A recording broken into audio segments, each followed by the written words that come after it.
Sir ఇప్పుడు చాలా మంది మీ అపార్ట్మెంట్ వాసులు చాలా హ్యాపీగా ఉన్నారు. అసలు ట్రూజన్ సోలార్ బైస్ అంటే ఇన్‌స్టాల్ చేసుకోవడం వల్ల. ప్రాజెక్ట్ గురించి అసలు మీ దగ్గరకు వచ్చినప్పుడు మీకు ఎట్లా అనిపించింది? ఇంత డబ్బులు ఎందుకు అట్లా అనుకున్నారా? అసలు ఏమనిపించింది మీరు? నాగేశ్వరరావు గారని రిప్రజెంటేటివ్ ఆయన వచ్చి చెప్పాడు. హ్మ్. Solar family okay. Land is మన భూమి అనేది ఒక సోలార్ ఫ్యామిలీలో ఉన్నది. హ్మ్. సూర్యుడు లేకపోతే మనకు లైఫే లేదు. యెస్. సూర్యుడి నుంచి వచ్చేటువంటి ఎనర్జీని మనం ఎందుకు యూటిలైజ్ చేసుకోకూడదు? Natural energy, it is natural energy.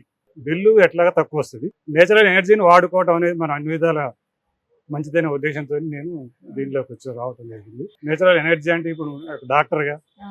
సూర్యుడి నుంచి మనం డి విటమిన్ వస్తుంది. హ్మ్. అలానే ఇలాంటి ఎనర్జీలు ఎన్నో ఉన్నాయి. హ్మ్. కాబట్టి ప్రకృతి యొక్క ఎనర్జీని వాడుకుందాం అనే ఉద్దేశంతో నేను మీరు ముందుకు వచ్చారన్నమాట. ముందుకు వచ్చాను. ఓకే. సో మీతో పాటు ఎంతమంది అగ్రీ చేశారు? సో అందరూ ఇప్పుడు ఎట్లా ఉన్నారు? సో ఫస్ట్ ఆఫ్ ఆల్ దీనికి ఇంత ఖర్చు అవుతుంది. సో మనం పవర్ తీసుకున్న తర్వాత ఒక్కొక్కరికి ఎంత బిల్ వచ్చేది? ఇప్పుడు ఎట్లా వస్తుంది? అందరూ ఎట్లా ఉన్నారు? ఫస్ట్ లో మాకు మంత్లీ బిల్లు 5-6 వేలు వచ్చేది. ఇది పెట్టుకున్న తర్వాత 200, హ్మ్. తర్వాత 100. ఈ నెల మైనస్ బిల్ వచ్చింది. ఓకే. మైనస్ 700 సో అట్లా. అంటే మీరు ఏం కట్టాల్సిన లేదు ఇంకా. ఈ నెల అసలు కట్టాల్సిన అవసరం హ్మ్. అంతకుముందు మినిమం బిల్ అని 100 రూపీస్. హ్మ్. ఫస్ట్ లో 240, హ్మ్. తర్వాత 200, హ్మ్. తర్వాత 104, 100 వచ్చింది. హ్మ్. ఈ నెల అసలు రాలేదు. Okay.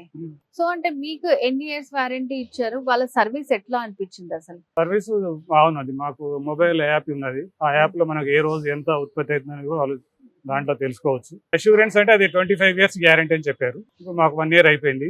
Production okay, very good. Okay. Current ఎంత వాడుకున్నా కూడా మనం ప్లస్ నేచురల్ సోర్స్ వాడుకుంటున్నాం అనే ఒక సాటిస్ఫాక్షన్. ఓకే. సో నార్మల్ గా ఇప్పుడు ఈ సోలార్ గురించి మీరు ఎవరికైనా రిఫర్ చేయాలనుకుంటే ఏం చెప్తారు మీరు అసలు? నేను అదే చెప్తాను. నేను చాలా బెనిఫిట్ అయ్యాను. చాలా మందికి చెప్పాను నేను. ఆల్రెడీ చెప్పారన్నమాట చాలా చెప్పారు. మందికి. చెప్పాము.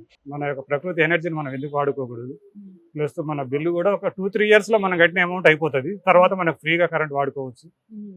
అనే ఒక తత్వాన్ని నేను వాళ్ళకి ఎక్స్ప్లెయిన్ చేయడం జరిగింది. థ్యాంక్ యూ సో మచ్ అండి. సో మీ ఎక్స్పీరియన్స్ ని మాకు షేర్ చేసుకున్నందుకు థ్యాంక్ యూ సో మచ్.